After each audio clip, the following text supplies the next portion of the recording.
지난 시간까지 우리가 나누었던 창조신앙, 임마누엘의 신앙, 이것만 가지고 우리가 이 세상을 살 수만 있다면 얼마나 신나는 일이겠습니까? 그런데 우리의 생에 새로운 문제가 나타납니다. 생동하는 창조신앙, 생동하는 임마누엘의 신앙만으로는 대답할 수 없는 그런 문제가 생깁니다. 이때 필요한 것이 바로 오늘 우리가 생각해야 할 십자가의 신앙이라고 믿습니다. 베드로는 한마디로 예수의 십자가를 자랑한 사람입니다. 그런데 원래 베드로가 십자가를 사랑했느냐? 아니요. 십자가를 미워했던 사람입니다. 십자가 싫어했던 사람입니다. 오늘 성가대 찬양이 십자가를 자랑하리라 그렇게 찬송했지만 베드로는 원래 그런 사람이 아니었습니다. 베드로뿐만 아니라 예수님의 모든 제자들이 그랬습니다. 십자가를 사랑하지 않았습니다. 오히려 십자가를 싫어했습니다. 미워했습니다. 세베대의 두 아들 이야기를 아시잖아요.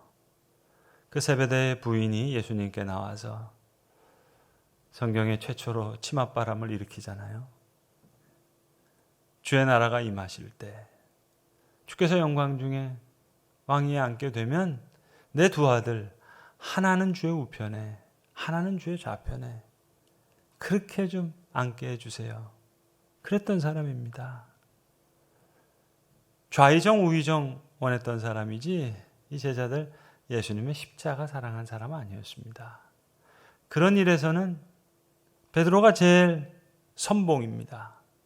예수님, 내가 예루살렘에 올라가면 이제 장로들과 대제사장들과 서기관들로부터 많은 고난을 받고 내가 죽임을 당할 것이다 얘기할 때 그 예수님의 말을 가로막고 베드로가 나서잖아요. 절대로 그럴 수 없습니다, 선생님. 주여 그리 마옵소서. 그런 일이 결코 주께 미치지 아니하리라. 절대 그럴 수 없습니다. 그때 예수님, 사탄아, 내 뒤로 물러가라 그러잖아요. 너는 나를 넘어지게 하는 자로다. 너는 하나님의 일을 생각지 않고 도리어 사람의 일을 생각하는구나. 베드로, 예수의 십자가 자랑할 마음 없었던 사람이라니까요. 야고보, 요한, 좌의정, 우의정 좋아했고 베드로도 영의정 노렸던 사람이지 예수의 십자가 그 사랑하고 싶은 마음이 눈곱만큼도 없었던 사람입니다. 예수님의 12제자가 다 그랬어요. 다 우리와 같았어요. 우리가 명품 좋아하듯이 예수님의 제자들도 십자가보다 명품 좋아했던 사람이에요. 여러분, 왜 그 고급 승용차 타는 이유가 그게 승차감만 좋아서 타는 게 아니래잖아요. 하차감이 좋대잖아요. 승차감만 필요한 게 아니에요. 하차감도 중요한 거예요. 하차감이 좋거든요. 근데 예수의 제자들이 똑같았어요. 하차감 좋아했던 사람이. 예수님께서 나귀 새끼를 타고 예루살렘에 입성하시는데 아니 나귀 새끼가 무슨 승차감이 좋았겠어요. 근데 그냥 하차감이 끝내주거든요. 옆에서 지나가는데 예루살렘의 모든 백성들이 나와서 손에 종려가지를 들면서 호산나 호산나 다윗 왕의 후손으로 오시는 이여 이렇게 환호성을 부르니까 이 제자들의 마음 끝내줬어요. 그냥 어깨가 으쓱으쓱해지고 너무너무 좋았습니다. 그러니까 십자가를 자랑할 만큼 마음 눈곱만큼도 없었던 사람입니다. 특별히 여러분 베드로와 야고보와 요한은 예수님으로부터 사랑을 많이 받았잖아요. 그래서 12제자만 다 데리고 가는 것이 아니라 베드로와 요한과 야고보만 데리고 다닐 때가 있었습니다. 변화산상에서 예수님께서 영광스러운 모습으로 변화되실 때 그 12제자가 다 본 게 아니에요. 베드로와 야고보와 요한 세 사람만 그 광경을 봤어요. 얼마나 멋진 광경이었습니까? 명품처럼 찬란하게 빛나는 예수님의 변화된 모습을 보았는데 얼마나 기분이 좋았겠어요. 그러니까 베드로가 내가 주를 위하여 여기서 초막셋을 짓겠습니다. 게다가 12제자가 다 있는 것도 아니고 이제 베드로, 야고보, 요한 세 사람만 봤거든요. 그러니까 영의정, 좌의정, 우의정 이거는 우리가 따놓은 당상이에요. 그랬던 제자들입니다. 그러니 뭐 호산나 호산나 종려나무 가지를 흔들리는데 정신이 없는 거죠. 가룟 유다만 예수의 십자가를 미워했던 사람 아니고요. 베드로도 예수의 십자가 싫어했던 사람이에요. 승차감 하차감 좋아했던 사람이에요. 야고보도 예수의 십자가 원래 미워했던 사람. 요한도 예수의 십자가 자랑하고 싶은 마음이 없었던 사람이에요. 그저 예수님 가까이 있으니까 이제 한몫 잡겠다. 화려한 모습도 받겠다. 자, 그런데 이 제자들이 어떻게 예수의 십자가를 사랑하는 사람, 예수의 십자가를 자랑하는 사람이 되었습니까? 오늘 우리는 베드로전서 본문을 읽었습니다. 베드로의 고백입니다. 오늘 베드로에게 다가온 십자가는 그건 겸손이었어요. 예수의 겸손이었어요. 오늘 베드로가 겸손을 설교하는 것 같지만 아니요. 베드로가 만난 예수의 십자가는 바로 이런 겸손이었어요. 뼈가 익어서 고개를 숙이듯이 겸손하심으로 십자가를 지기까지 순종하신 많은 비난과 조롱 속에서도 겸손하게 하늘아버지를 바라보면서 아버지께서 내게 주시는 잔이라고 아주 자기를 낮추시고 낮추셔서 겸손하게 십자가를 지신 그 모습 깊이 각인되어 있습니다. 특별히 주께서 잡히시던 날 밤에 수건을 가지시고 허리에 동이시고 그 제자들의 발을 씻기시는 거예요. 그 장면을 베드로가 어떻게 잊을 수 있겠어요? 머리에 각인되어 있죠. 잊을 수가 없죠. 예수님께서 허리에 두르신 것은 단지 수건만이 아니었습니다. 그것은 그분의 겸손이었습니다. 그래서 오늘 본문 5절에 보시면 너희가 겸손으로 허리를 동이라. 옛날 이스라엘 사람들의 복장은 제가 지금 입고 있는 이 가운과 같아서 넓게 둘러 이렇게 감아 입어야 하기 때문에 이 치마 같은 옷을 입고 있기 때문에 일하려고 하면 허리를 동여야 됩니다. 겸손으로 허리를 동이라. 하나님의 능하신 손 아래서 겸손하라. 때가 되면 너희를 높이시리라. 너희 염려를 다 주께 맡기라. 그가 너희를 돌보심이라. 지난 한 주간 저는 제 아내와 많은 시간을 보냈습니다. 지난 주일 예배를 마치고 주일 예배 마친 그 시간 일본에 계셨던 우리 장인이 소천하셨습니다. 한국에서 은퇴하시고 일본에서 자비랑 선교사로 지내시던 고인이었는데 그래서 어제 일본 현지에 있는 선교사님들과 또 일본 현지 우리 교우들 장례 예식을 이제 드리는데 뭐 처음서부터 끝까지 다 일본말로 진행되니까 제가 한마디도 알아들을 수가 없잖아요. 그런데 찬송가는 다 알아들을 수 있잖아요. 일본말로 부르는 찬송이지만 그 찬송의 가사를 아니까 찬송가는 알아들을 수 있잖아요. 근데 이제 일본 화장터에 그 화구에 관이 들어가는데 그때 이제 고인이 제일 좋아하시던 찬송을 부르는 거예요. 여러분 그 화구에 들어갈 때 그때 유족들의 마음이 제일 아프거든요. 찬송가 96장을 이제 거기 모이신 분들이 부릅니다. 예수님은 누구신가? 우는 자의 위로와 없는 자의 풍성이며 천한 자의 높음과 잡힌 자의 노임되고 우리 기쁨 되시네. 이게 고인의 믿음의 고백이에요. 평양에서 태어나셨는데 6.25 때 부모랑 헤어져서 2년 동안을 고아처럼 생활하셨어요. 중학생의 나이인데. 그러니까 혼자서 겨울에 52년 겨울에 이제 월남을 하십니다. 그리고 기적적으로 영등포에 있는 한 교회에서 어머님을 만나는 거예요. 그때부터 교회 생활을 시작하시는 거예요. 나중에 이제 의사가 돼서 환자를 진료하는데 아주 가난한 환자인데 여자 환자인데 한 달치 약을 지어서 보내는데 뭔가 얘기를 하려고 이렇게 잡는데 돌아서는 그 모습이 여자 환자인데 그 모습이 예수님의 모습이었대. 너무 깜짝 놀란 거예요. 내 이웃을 내 몸과 같이 사랑하라. 예수님께서 고인에게 들려주시는 말씀으로 들은 거예요.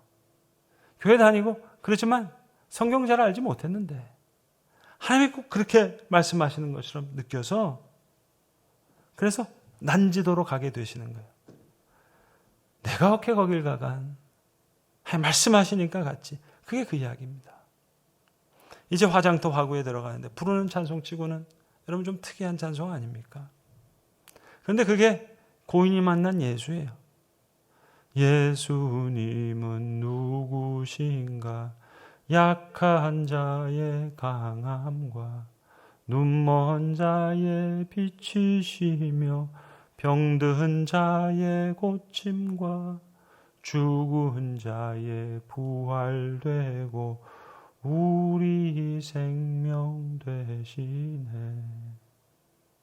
예수님은 누구신가? 추한 자의 정함과 죽을 자의 생명이요 죄인들의 중보와 멸망자의 구원되고 우리 평화 되시네.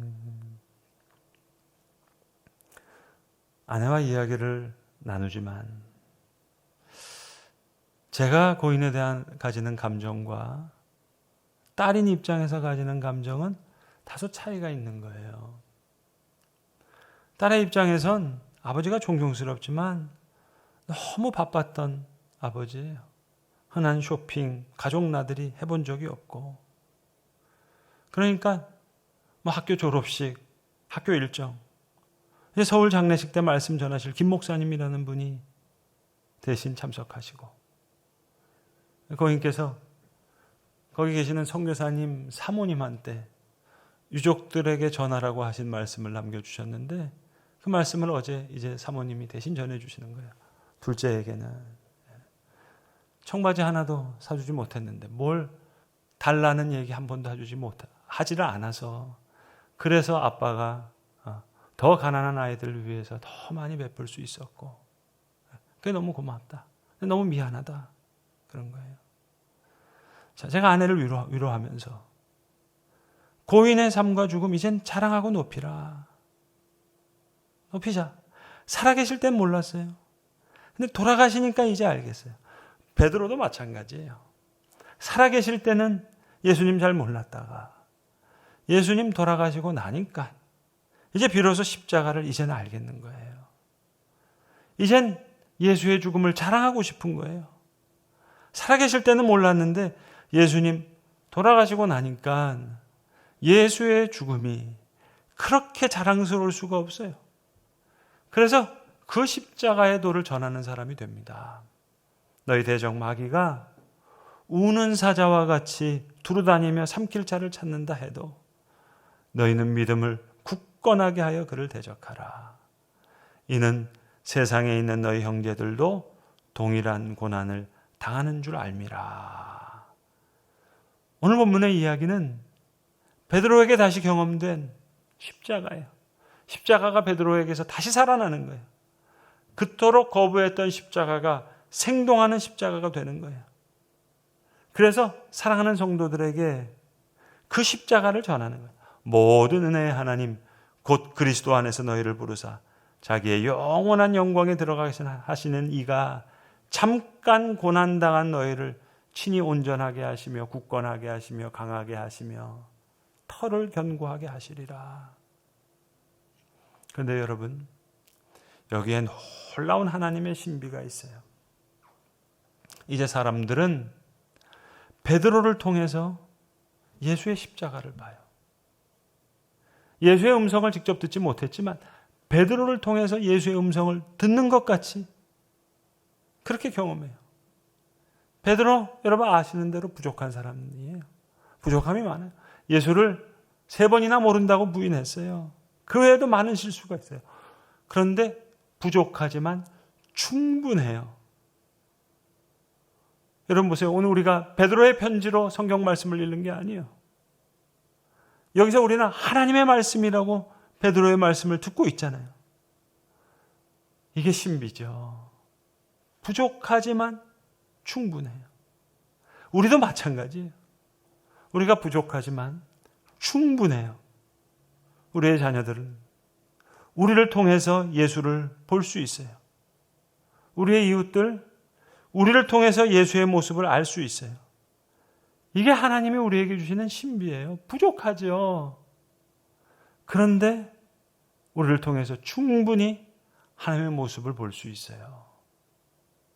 예수의 모습을 알 수 있어요. 예수의 음성을 들을 수가 있어요. 어제 고인의 장례식 때도 보니까 일본의 조그마한 마을에서 사셨습니다.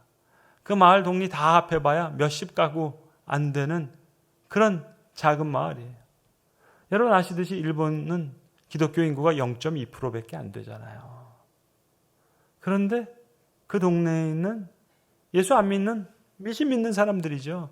15%가 참석했어요. 그럼 여러분 부족하지만 충분한 거 아니겠어요? 오늘 우리가 베드로의 편지를 읽지만 하나님의 말씀으로 봤잖아요. 예수님을 직접 만나지 못했지만 베드로의 증언으로 우리는 예수를 충분히 알 수 있어요. 이게 하나님의 신비예요. 오늘 베드로가 예수의 십자가를 자랑할 뿐만 아니라 이젠 베드로가 이 십자가의 능력까지를 믿어요. 그토록 싫어했던, 외면했던 십자가의 길인데 이젠 아니에요. 너희를 부르사 자기의 영원한 영광에 들어가신 이가 잠깐 고난을 너희에게 당하게 하시겠지만 온전하게 하시고 굳건하게 하시고 강하게 하시고 터를 견고하게 하실 거라고. 생동하는 십자가가 됩니다. 힘이 됩니다. 성도 여러분, 우리의 신앙이 참된 신앙이 되려면 임마누엘 신앙에 멎어서는 안 됩니다.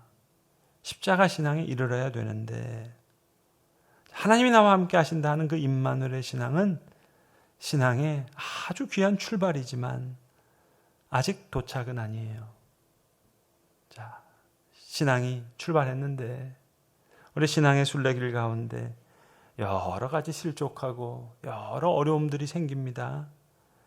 여기에 자기라고 하는 그 위치가 잘못되면, 잘못 첨가되면 우리는 실수하고 실족하는 거예요. 왜 이런 어려운 일이 내게 생기지? 하나님 날 사랑하신다 그러면서 왜 이렇게 팍팍 안 도와주시지? 왜 맨날 날 안 도와주시고 어려운 일만 당하나? 이거는 창조신앙과 임마누엘 신앙만으로는 대답할 수 없는 일들이에요. 십자가의 신앙이 필요해요. 여러분 우리 성도들이 잘 암송하는 빌립보서 4장 13절 말씀이 있잖아요. 내게 능력 주시는 자 안에서 내가 모든 일을 할 수 있다. 예전 성경에는 능치 못할 일이 없다. 거기 내게라는 말이 나오고 내가라는 말이 나오는데요. 그 위치를 잘 보셔야 돼요. 처음 내게 능력 주시는 자 아니에요. 내가가 아니에요. 내가 능력 주시는 자에서 내가 모든 일을 할 수 있다가 아니에요. 내게와 내가는 큰 차이가 있습니다. 내게 능력 주시는 자 안에서 내가 모든 일을 할 수 있는 거예요. 요 나라는 위치가 잘못 위치되면 이게 어려워집니다. 그런데 예수의 십자가는 아버지여 이 잔을 내게서 옮기시옵소서. 그러나 아버지의 뜻대로 하옵소서. 나의 뜻대로 하지 마시고 아버지의 뜻대로 하시옵소서. 내게 능력 주시는 자 안에서 내가 하는 거예요. 그러니까 하나님의 전능하신 행사와 인생의 고뇌는 어디까지나 내 뜻이 아니라 그분의 뜻이에요. 그러니까 십자가는 겸손이죠. 십자가. 그래서 베드로에겐 이게 겸손인 거예요. 겸손으로 허리를 동이라.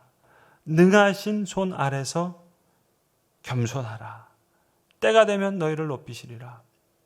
겸손을 설교하시는 것이 아니라 이제 사랑하게 된 예수의 십자가를 전하는 거예요. 그저 고난을 견디라는 권면의 말씀이 아닙니다. 이제 그가 확신하고 있는 십자가의 능력을 전하는 거예요. 베드로에게 다가온 십자가는 겸손한 사랑이에요. 그래서 오늘 본문 5절에 베드로가 얘기합니다. 하나님은 교만한 자를 대적하시되 겸손한 자들에게는 은혜를 베푸시느니라. 변화산상에서 화려한 모습을, 그 엄청난 모습을 목격했던 사람이에요. 그것만 이야기했을 법한 사람이에요. 오병이어 5천 명 먹였던 광경, 그것만 하루 종일 이야기할 법한 사람이었어요. 잠깐이라도 무리를 걸었던 사람 아니겠어요? 얼마나 대단합니까? 그 얘기할 법한 베드로인데 아니요. 십자가의 겸손한 사랑 앞에 다 무릎을 꿇는 거예요. 생동하는 십자가가 베드로에겐 겸손으로 나타난 거예요. 나서기 좋아하고 울주에게 좋았던 사람이지만, 그래서 여러분 전설에 의하면 베드로는 거꾸로 십자가에 달려서 죽음을 맞이했다고 하지 않습니까? 하나님은 교만한 자를 대적하시되 겸손한 자들에게는 은혜를 주시느니라. 이것이 베드로에게 나타난 생동하는 십자가였습니다. 이게 십자가의 힘이었습니다. 원컨대는 저와 여러분의 삶 속에서도 때로는 사랑으로, 때로는 희락으로, 때로는 화평으로 각자의 처지와 형편을 따라 어떤 때는 오래 참음과 자비와 양선으로, 또 충성과 온유와 절제로 각자의 처지와 형편에 따라 생동하는 십자가가 우리에게 이제 그렇게 생동하는 힘으로 열매 맺게 될 것입니다. 기도하겠습니다.